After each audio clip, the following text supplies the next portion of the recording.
संध्या का समय है। दृश्य 1। दोनों आकर गुरुजी के चरण छूते हैं और हाथ जोड़कर खड़े हो जाते हैं। गुरुजी।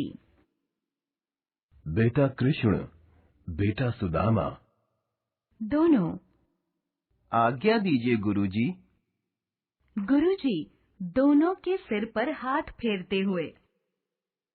जीते रहो वत्स, विद्या बुद्धि बढ़े, यज्ञ के लिए समिधा ले आओ। दोनों। हम अभी ले आते हैं गुरुजी। गुरुजी। सुनो, गोधूली का समय है, वर्षा के दिन हैं, बादल घटाटोप हो रहे हैं। तुम दोनों अधिक दूर मत जाना, नहीं तो बेकार में ही मुझे चिंता होगी। दोनों। जो आज्ञा गुरुजी, हम दूर नहीं जाएंगे, समिधा लेकर हम तुरंत लौट आएंगे। दृश्य 2। जंगल। दोनों मित्र बातें करते चले जा रहे हैं। एक के हाथ में कुल्हाड़ी है और दूसरे के हाथ में रस्सी। कृष्ण। भाई सुदामा, बरसात के कारण सारी लकड़ियां गीली हो रही हैं, अब क्या करें? सुदामा।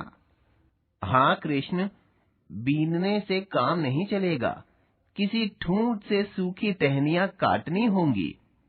कृष्ण। तुम ठीक कहते हो, वह देखो ठूंठ की डालियां बिल्कुल सूखी हैं। मैं ऊपर चढ़कर काटता हूँ, तुम नीचे एकत्रित करते रहो। कृष्ण लकड़ियां काटते हैं। सुदामा बीनकर लकड़ियों के 2 गट्ठर बनाते हैं। सुदामा। बस बहुत हो गई, अब जल्दी नीचे उतर आओ, रात घनी हो रही है, गुरु माता चिंता कर रही होंगी, गुरुजी हमारी राह देख रहे होंगे। कृष्ण नीचे उतरकर आते हैं। दोनों मित्र एक एक गट्ठर सिर पर रखते हैं। उसी समय तेज वर्षा होने लगती है। दोनों मित्र लकड़ियों को रखकर पेड़ की छाया में बैठ जाते हैं और अपनी अपनी चादर ओढ़ लेते हैं। कृष्ण। भाई सुदामा। सुदामा। कहो कृष्ण, क्या बात है? कृष्ण। कुछ नहीं। सुदामा। क्या बात है कृष्ण, डर लग रहा है? कृष्ण। नहीं, डर नहीं लगता। सुदामा।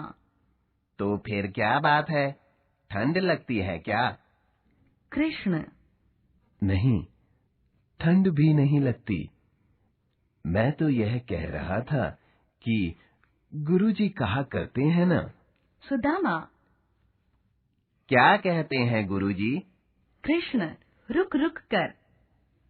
यही यही यही कि तुम जब बाहर जाओ तो कुछ खाने के लिए अवश्य ले जाया करो। सुदामा। तो यह कहो कि तुम्हें भूख लगी है। अपनी बगल में छिपी चने की पोटली धीरे से निकालता है। कृष्ण। लगने से क्या, साथ तो कुछ लाए ही नहीं। अगर पता होता कि इतनी देर लगेगी तो कुछ साथ में लेकर ना चलते। सुदामा झूठ बोलते हुए। मैं भी कुछ नहीं लाया। चुपचाप पोटली में से चने निकाल निकाल कर खाता है। कृष्ण। सुदामा, तुम क्या खा रहे हो? कहीं गुरु माता ने तुम्हें चने तो नहीं दिए हैं? सुदामा सकपकाकर। नहीं नहीं, मैं कुछ नहीं खा रहा। कृष्ण। तो तुम्हारे दांत क्यों बज रहे हैं? सुदामा।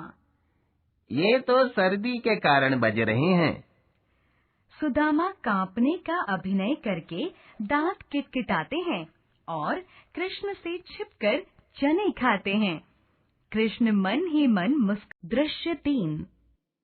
द्वारिका में कृष्ण का राजमहल। सुदामा फटे पुराने वस्त्र पहने नंगे पांव द्वार के सामने खड़े हैं। द्वारपाल। कौन हो तुम? क्या ताक झाक कर रहे हो राजमहल के सामने? सुदामा। भैया, श्री कृष्ण यही रहते हैं ना? द्वारपाल। हाँ, क्यों? सुदामा। मैं बहुत दूर से उनसे मिलने आया हूँ। द्वारपाल। क्या काम है तुम्हें? सुदामा। काम तो मुझे कुछ भी नहीं है। द्वारपाल। बिना काम तुम उनसे नहीं मिल सकते। सुदामा। भाई, मैं उनका बाल सखा हूँ। बहुत दूर से उनसे मिलने आया हूँ। द्वारपाल। नीचे से ऊपर तक शंका से देखकर। ब्राह्मण देवता, जाइए यहाँ से। सुदामा। भाई, मैं सत्य कहता हूँ।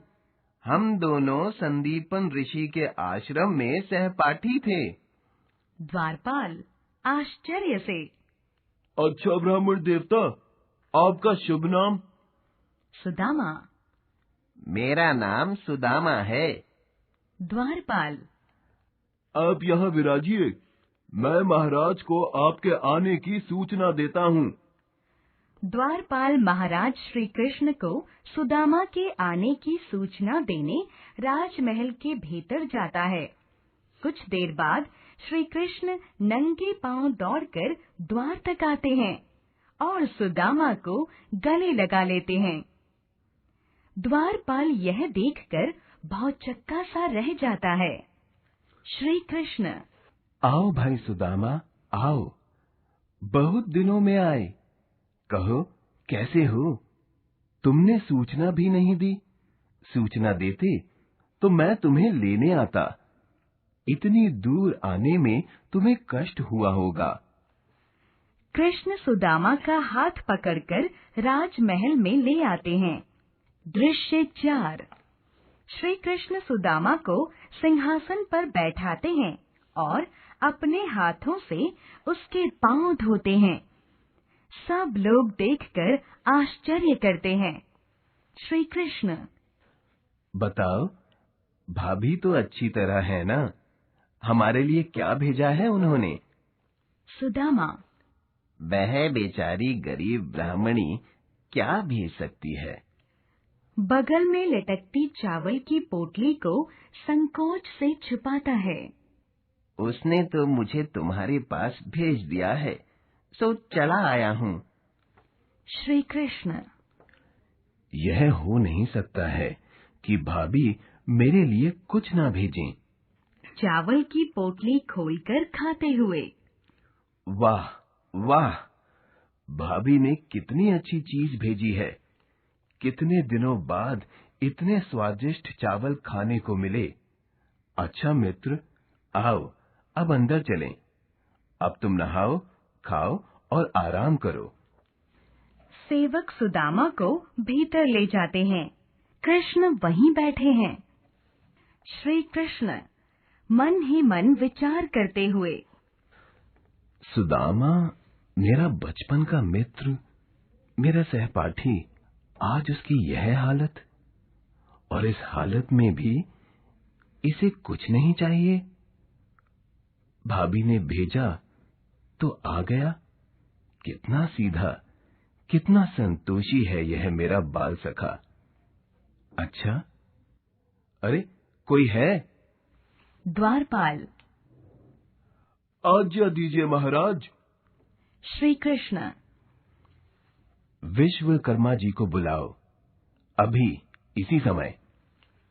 थोड़ी देर में विश्वकर्मा जी आते हैं। विश्वकर्मा। महाराज, क्या आज्ञा है? श्री कृष्ण। देखिए विश्वकर्मा जी, सुदामा मेरे बाल सखा हैं। वे यहाँ आए हुए हैं, पर उनके वापस घर पहुंचने से पहले ही उनके घर को बिल्कुल मेरे महल जैसा बना दीजिए। विश्वकर्मा। जो आज्ञा महाराज। श्री कृष्ण। और देखिए, सब सामान और सुविधाएं भी मेरे महल जैसी होनी चाहिए। विश्वकर्मा। ऐसा ही होगा महाराज। प्रणाम करके विश्वकर्मा चले जाते हैं। श्री कृष्ण। द्वारपाल, मंत्री जी को बुलाओ।